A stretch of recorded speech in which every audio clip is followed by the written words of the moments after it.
नमस्कार, स्वागत है आपका हमारे चैनल।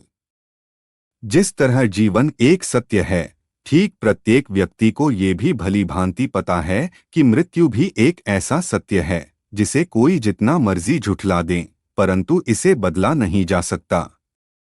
कहने का अर्थ है कि जिसने इस पृथ्वी पर जन्म लिया है, उसे एक न एक दिन अपने प्राणों की आहुति देनी पड़ती है।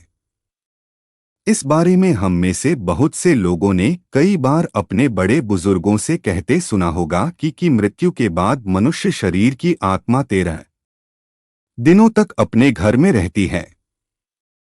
मगर ऐसा क्यों? इस बारे में क्या किसी ने सोचा है?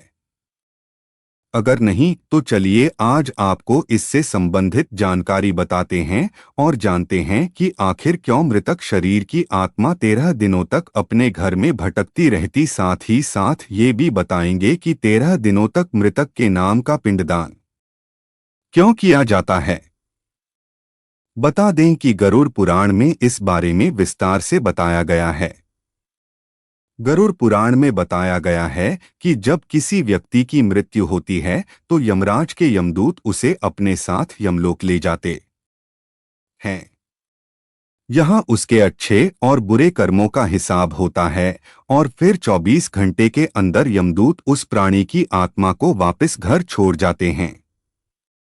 यमदूत के द्वारा आत्मा को वापस छोड़ जाने के बाद मृतक की आत्मा अपने परिजनों के बीच भटकती रहती है और अपने परिजनों को पुकारती रहती है, लेकिन उसकी आवाज को कोई नहीं सुन पाता। यह देखकर मृत व्यक्ति की आत्मा बेचैन हो जाती है और जोर जोर से चिल्लाने लगती है। इसके बाद आत्मा अपने शरीर के अंदर प्रवेश करने की कोशिश करती है, लेकिन यमदूत के पास बंदिश होने के कारण वह मृत शरीर में प्रवेश नहीं कर पाती। इसके अलावा गरुड़ पुराण की माने तो जब यमदूत आत्मा को उसके परिजनों के पास छोड़ जाती है तो उस समय उस आत्मा में इतना बल नहीं होता कि वो यमलोक की यात्रा तय कर पाए। गरुड़ पुराण के अनुसार किसी भी मनुष्य के मृत्यु के बाद जो 10 दिनों तक किया जाता है, उससे मृतक आत्मा के विभिन्न अंगों की रचना होती है और जो 11वें और 12वें दिन पिंडदान किया जाता है, उससे मृतक आत्मा रूपी शरीर का मांस और त्वचा का निर्माण होता है। और जब 13वें दिन 13वीं की जाती है तो उस दिन मृतक के नाम का पिंडदान किया जाता है। उसी से ही वो यमलोक तक की यात्रा तय करते हैं। अर्थात मृत्यु के बाद मृतक के नाम का जो पिंडदान किया जाता है, उसी से ही आत्मा को मृत लोक से यमलोक तक यात्रा करने का बल मिलता है। इसलिए ही गरुड़ पुराण में बताया गया है, जब किसी मनुष्य की मृत्यु हो जाती है तो उसकी आत्मा 13 दिनों तक अपने परिजनों के पास घर में भटकती रहती है और उसके बाद आत्मा मृत लोक से यमलोक की ओर निकल पड़ती है, जिसे पूरा करने के लिए उसे 12 महीने यानी कि 1 साल का वक्त लगता है। इतना ही नहीं, मान्यता के अनुसार 13 दिनों तक मृतक के नाम का किया गया पिंडदान उसके 1 वर्ष के भोजन के समान होता है।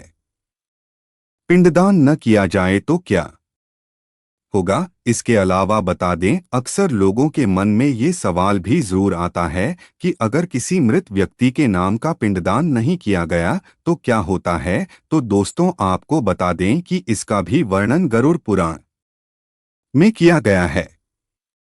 जी हाँ, जिस मृतक व्यक्ति का पिंडदान नहीं किया जाता, यमदूत उसे 13वें दिन जबरदस्ती घसीटे हुए यमलोक की ओर ले जाते हैं और मृतक व्यक्ति की आत्मा को इस दौरान काफी कष्ट उठाना पड़ता है। इसलिए हिंदू धर्म में मनुष्य की मृत्यु के बाद 13 दिनों तक पिंडदान करना आवश्यक माना गया है। इसके अलावा आपको बता दें कि 13वें दिन परिजनों के द्वारा मृतक व्यक्ति के नाम का जो भोज करवाया जाता है, अगर वह कर्ज लेकर किया जाए तो मृत व्यक्ति की आत्मा को शांति नहीं मिलती। इतना ही नहीं, गरुड़ पुराण में यह भी बताया गया कि जो व्यक्ति जीवित रहते हुए अच्छे कर्म करता है, मृत्यु के बाद उसकी आत्मा को यात्रा के दौरान यमदूत कोई कष्ट नहीं देते, और जो व्यक्ति बुरे कर्म करते हैं उसकी आत्मा को यमदूत यात्रा के दौरान कई यातनाएं देता है और आत्मा को कई कष्ट भोगने पड़ते हैं। यह जानकारी आपको अच्छी लगी हो तो और नई वीडियो के लिए चैनल को सब्सक्राइब करें और कमेंट बॉक्स में जय श्री कृष्णा लिख दे। वीडियो अच्छी लगी तो वीडियो को लाइक कर देना। धन्यवाद।